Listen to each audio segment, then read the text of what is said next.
Hello friends, நம்ம favourite சீரியலில் அடுத்து என்ன சுவாரஸ்யமாக நடக்குதுன்னு பார்க்குறீங்க. இந்த சூழல் இருந்துக்கிட்டு நம்மளால் எதையும் பண்ண முடியும், நம்மளால் மட்டும்தான் எதையும் பண்ண முடியும் அப்படின்னு சொல்லிட்டு ஒரு தலைகணத்தில் சுற்றிட்டு இருந்தால் அவளுக்கு ஆப்பு வைக்கிற மாதிரி அங்கே ஒரு விஷயம் நடக்குது. அது என்னென்னா, கல்யாணம் கோலாகலமாக நடந்துட்டுருக்கு. அதுக்கப்புறமா இவளுக்கு நான் கொஞ்சம் ரெஸ்ட் ரூம் பண்ணி போயிட்டு வந்தால் இருங்க அப்படின்னு சொல்லிட்டு அப்படி எக்ஸ்கியூஸ் கேட்டு எழுந்து வரலாமா. எதுக்குன்னு பார்த்தீங்கன்னா, நம்ம மல்லியை வெறுப்பேற்றுறதுக்கு வந்தவ சும்மா இருந்தாலும் மல்லியை அப்படி ஏறின்னு ஏறிட்டுருக்கா. அதுக்கு மல்லி அமையை தான் நின்றுருக்காங்க. என்ன பண்ணுறது மல்லி, நீ எவ்வளவோ பிளான் பண்ணி பார்த்துட்டு இந்த கல்யாணத்தை நிறுத்தத்துக்கு, ஆனால் எதுவும் நடக்கலை. அதுக்காக ஃபீல் பண்ணாத, நம்பிக்கை தளர விட்டுறாத. உன்னால் முடியும், நீ கடைசி வரையும் போராடு, உன்னால் கண்டிப்பாக முடியும். ஆனால் என்ன பண்ணுறது, போராடி போராடி போராடி நீ தோற்று தான் போகணும். இனிமேல் என்னாலும் எதுவும் பண்ண முடியாது, ஏன்னா தாலி கட்டுற நேரமே வந்துச்சு. இதுக்கு மேலே போய் என்ன பண்ண முடியும் நீ சொல்லு. இதுக்கு மேலே எதையும் பண்ண முடியாது.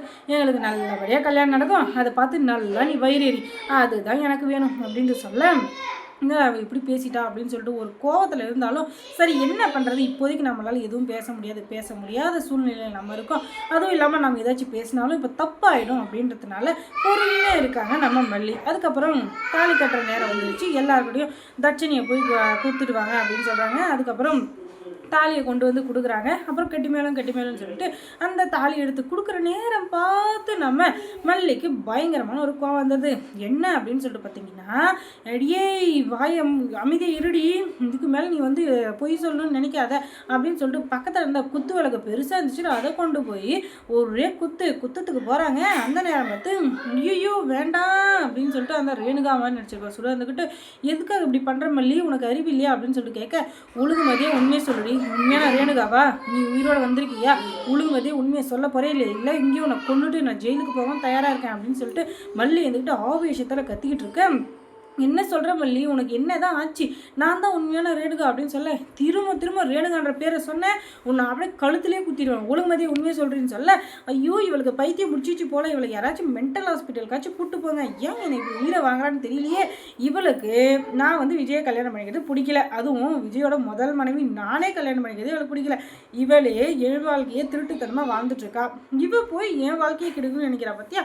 அதுதான் எனக்கு ரொம்ப ஆச்சரியமாக இருக்குது. நான் ஒன்று இவன் வாழ்க்கையை கேட்கலையே, என் வாழ்க்கையை தான் நான் வாழணும்னு நினைக்கிறேன், அதை கூட வாழ விட மாட்டேங்கிறாளே, இவளுக்கெல்லாம் என்ன இது இருக்கணும் அப்படின்னு சொல்லிட்டு பயங்கரமாக கத்திக்கிட்டு இருக்கேன். உடனே ஏய் இதுக்கு மேலே உனக்கு பேசுறதுக்கு மரியாதையே இல்லை, ஏதாச்சும் பேசுனேன் உன்னை அவ்வளோதான் கொலை பண்ணிடுவேன்னு சொல்ல, பார்த்தீங்களா இங்கே இருக்கிற நீங்கள் எல்லாரும் தான் சாட்சி, இவ எப்படி பேசுகிறான்னு நீங்களே பாருங்களேன், இவளெல்லாம் நம்பலாமா, தூங்குறப்ப தலையில் கல்லை போட்டு கூட கொண்டுருவா, அப்படிப்பட்டவ, அதனால் இவகிட்ட என்னை யாராச்சும் காப்பாற்றுங்க அப்படின்னு சொல்ல, நான் காப்பாற்றுறேன் அப்படின்னு சொல்லிட்டு ஏதோ ஒரு குரல், ஒரு ஆணோட குரல், யார் அப்படின்னு சொல்லிட்டு மொத்த பேரோட ஃபோக்கஸும் ஒருத்தர் மேலே இருக்குது. யார் அந்த ஒருத்தர் அப்படின்னு சொல்லிட்டு பார்த்தீங்கன்னா வேறு யாரும் இல்லை, நம்ம ரகு தான். பாவி எத்தனைடா ட்விஸ்ட் வைப்பீங்க எனக்கு, நானே எப்படியாச்சும் இந்த விஜயை கல்யாணம் பண்ணிக்கிட்டு நல்லபடியாக செட்டில் ஆயிடணும், இனிமேல் இந்த வாழ்க்கை தான் நமக்கு நிரந்தரம் அப்படின்னு சொல்லிட்டு ஒரு பிளானை போட்டுருந்தா, இவனுக்கு என்னடா வரிசையாக வந்துக்கிட்டே இருக்கானுங்க எனக்கு தொல்லை கொடுக்கறதுக்கு அப்படின்னு சொல்லிட்டு பயங்கர கோத்தில் உட்காந்துக்கிறாங்க. எவனாச்சு இப்போ வாங்கடா அப்படின்னு சொல்லிட்டுன்ற மாதிரி. அதுக்கப்புறமா தொல்லை அதிகமானாலும் நம்ம வேலை நடந்துடணும், நம்ம கல்யாணம் கண்டிப்பாக நடந்தே தீரணும் அப்படின்னு சொல்லிட்டு இந்த ரேணுகாந்துக்கிட்டு அப்படியே அமுக்காணி மாதிரி உட்காந்துட்ருக்கா.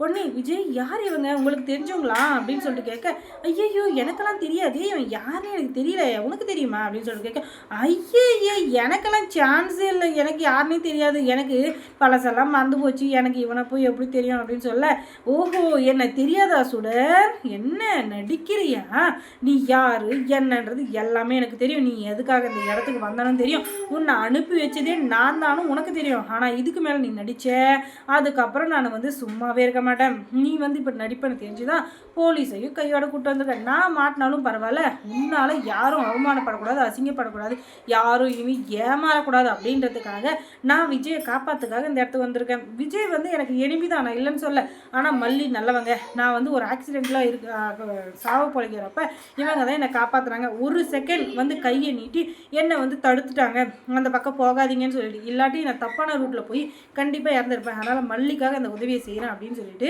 இவ யார் என்னன்ற எல்லா உடனே சொல்கிறாரு. உடனே அங்கே இருக்கிற எல்லாருக்குமே ஷாக்கு, முக்கியமாக விஜய்க்கு. அட பாவி என்னடா சொல்கிறேன், எனக்கு ஒன்றுமே புரியலன்னா, விஜய் நீங்கள் ஷாக் ஆகிற அளவுக்கு இவன் நல்லவில்லைங்க, இவன் ரொம்ப கேடு கெட்டவன், இவ்வளோ மாதிரி ஒரு கேரக்டர் இருக்கவே கூடாது, இவ்வளோ நீங்கள் தான் தப்பாக புரிஞ்சுட்ருக்கீங்க ரேணுகான்னு சொல்லிட்டு இவளோட உண்மையான சுடர் அப்படின்னு சொல்லிட்டு இவ்வளோ பார்த்தா எல்லா ஒரு ரகசியத்தையும் உடைச்சிடுறாரு. அதுக்கப்புறம் என்ன ஒரே கும்மாங்குத்து தான்.